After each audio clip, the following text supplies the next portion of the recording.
decir estos días que estoy por aquí en alguna entrevista que un presidente solo es alguien que mañana será expresidente.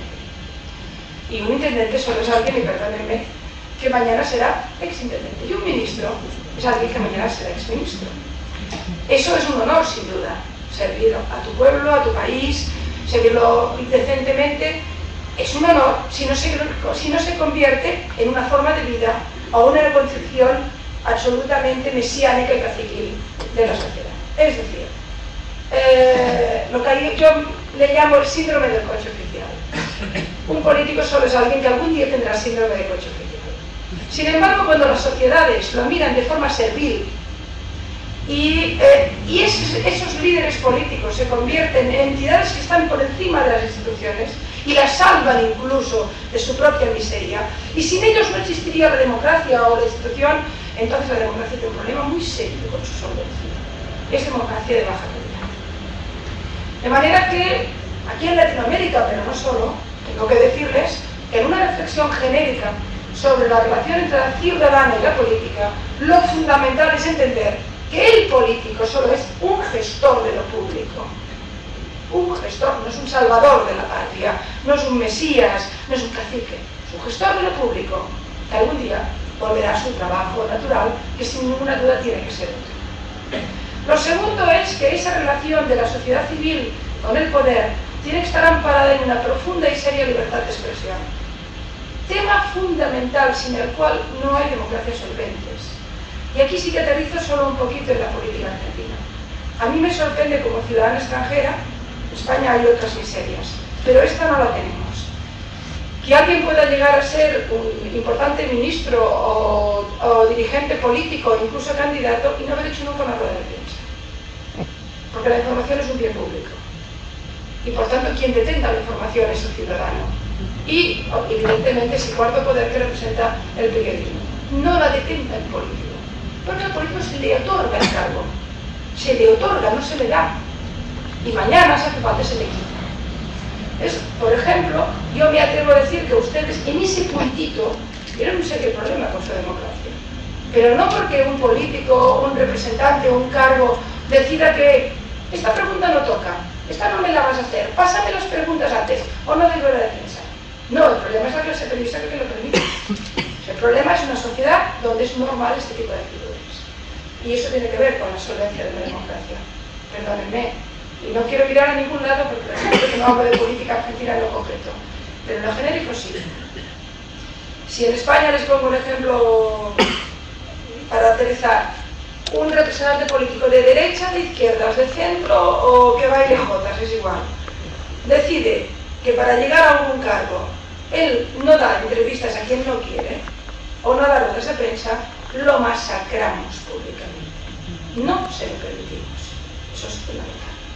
Que vaya a la entrevista, a la más difícil, que aguante el tipo, que aguante preguntas que no le gustan, que busque las respuestas donde las tenga, se refuerza como red líder y vuelva a su sociedad. Ese es el juego democrático, porque si no, ¿qué jugamos? De manera que, primer elemento de lo que yo llamaría la debilidad de las instituciones democráticas. Cuando las instituciones, el poder judicial, el poder informativo, el poder político, el poder científico, el pensamiento, tienen demasiadas promiscuidades, demasiadas conexiones serviles, y al final el poder es uno, unívoco, y acaba contaminándolo todo. Eso es sin ninguna duda maldad. Lo segundo que yo diría de las democracias frágiles es algo más sutil, tiene que ver con el miedo, perdónenme ustedes, al concepto de represión. A mí me sorprende mucho que en algunos países de Latinoamérica se le tenga tanto miedo a la palabra prohibir. Por supuesto no hablo de represión dictatorial o tiránica, hablo de democracia y de leyes democráticas. Pero me parece sorprendente que no se entienda que algunos códigos sociales de conducta garantizan la salud de una democracia. Por ejemplo, para volver a aterrizar, en Barcelona, mi ciudad, o en Madrid, o en Toledo, o en Sevilla, o en cualquier ciudad española, o francesa, o alemana, o inglesa, nadie puede hacer una manifestación si no tiene un permiso legal. Es así de simple. Y eso es con gobiernos de derechas, de izquierdas y lo que quieran. Porque la calle es el espacio compartido. Es el espacio de la gente. Es el espacio del autónomo que va a su trabajo, del taxista que va a su trabajo, del que tiene que trabajar no sé dónde, del que tiene que pasear, que quiere ir donde quiera. Es el espacio democrático por excelencia. Por tanto, hay que regularlo también. Y cuando no se regula, manda el extorsionador, el tipo que la ocupa primero, y el que la ocupa más violentamente. El tipo que va a su trabajo, el taxista, el autónomo, la clase media, quien sea, el trabajador, no la ocupará violentamente, porque participa solidariamente de la sociedad, pero otros sí. ¿Cómo regula la democracia estos bienes fundamentales que tienen que ver con, por ejemplo, la ocupación de la calle? La regula legalmente. Hay manifestaciones legales y otras que no lo son. Y cuando no son legales, se reprimen. Eso es malo, eso es represión. No, eso es libertad. Eso es la garantía de que todos los ciudadanos vivirán en libertad. Por tanto, a veces las democracias se debilitan en lo que parece más popular. Yo veía ayer unas imágenes de un pobre policía que está a punto de perder un ojo, ensangrentado en medio de la calle, y en un determinado parecían los tipos que le habían violentado, que eran las víctimas, y hablaban en unos términos de víctima. Me sorprendió, porque realmente era una inversión de los términos.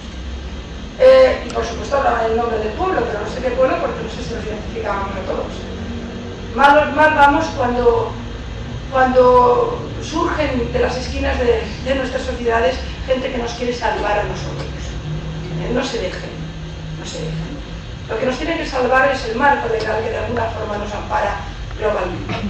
Por tanto, también las democracias son frágiles cuando en lo cotidiano tienen miedo a organizar, ordenar, si hace falta prohibir. Hemos empezado con el Sinaí, prohibir de matar, prohibir de robar. Sin prohibición no hay libertad, porque no hay sociedad. A partir de ahí, por supuesto, estamos hablando de la autoridad democrática, no de autoritarismo. Estamos hablando de leyes, no de represión. Estamos hablando de conceptos que tienen que ver con lo que de alguna forma nos define. Hay otro elemento que hunde profundamente, y aterrizaré en temas un poco más duros, que hunde profundamente una democracia, como mínimo en su salud moral. Tiene que ver con la conciencia crítica. Cuando las sociedades dejan de tener sociedades civiles críticas, con capacidad de análisis crítico, ligados a reivindicaciones profundas, serias, que tienen que ver con lo más básico de una sociedad, cuando la sociedad deja de pensar y por tanto no se mantienen criterios profundamente críticos, entonces también tenemos un problema muy serio. Porque ante la ausencia de ideas tenemos consignas. Ante la ausencia de reflexiones, de contraargumentos, de pelarle, digamos, a la naranja del pensamiento todas las capas, o a la cebolla, hasta quedar en la esencia.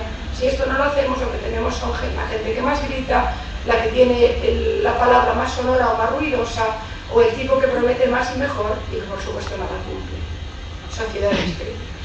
Sociedades críticas significa entidades, organizaciones civiles, gente que no espere la subvención para funcionar, porque entonces dependerá del director general de turno que le paga la subvención. Universidades con un pensamiento crítico, capaces de organizar también debates en este sentido profundos y serios. Volver a la inteligencia, permítanme ustedes. Sustituir el mercantilismo o este pensamiento fast food, esta hamburguesa del pensamiento que lo resuelve todo rápido, lo responde todo rápido. ¿Se fijan ustedes que todo el mundo tiene respuesta para todos los conflictos? Un conflicto que a mí me duele y me interesa especialmente, que es el de Oriente Medio. Todo el mundo es experto, todo el mundo sabe lo que tiene que hacer el presidente Israel. Todo el mundo. Cuando lo que hay es una profunda y latente y letal ignorancia sobre infinidad de temas. De la inteligencia del mundo civil pasó a la inteligencia del mundo periodístico. También padecemos de información fast food. También tenemos, en lugar de solomillos, auténticas hamburguesas de la información. ¿Por qué? Porque vivimos en un mundo rápido. Porque hoy nos hemos vuelto consumidores de información, no lectores de diarios. Y entonces lo que tenemos es tener la respuesta inmediata a un conflicto que pasa en Chechenia, o pasa en la selva de Filipinas, o pasa en Malasia. Rápido, a los 10 segundos. ¿Quién es? ¿Cómo es? ¿Y pasa? Y en las redacciones de los periódicos tenemos los cocineros de la hamburguesa sirviéndonos comida rápida que al día siguiente nos olvida. Creo que si algo le falta a la democracia, la suya y la mía, ahí no hay diferencia de Atlántico, me temo, es un retorno a la profundidad de los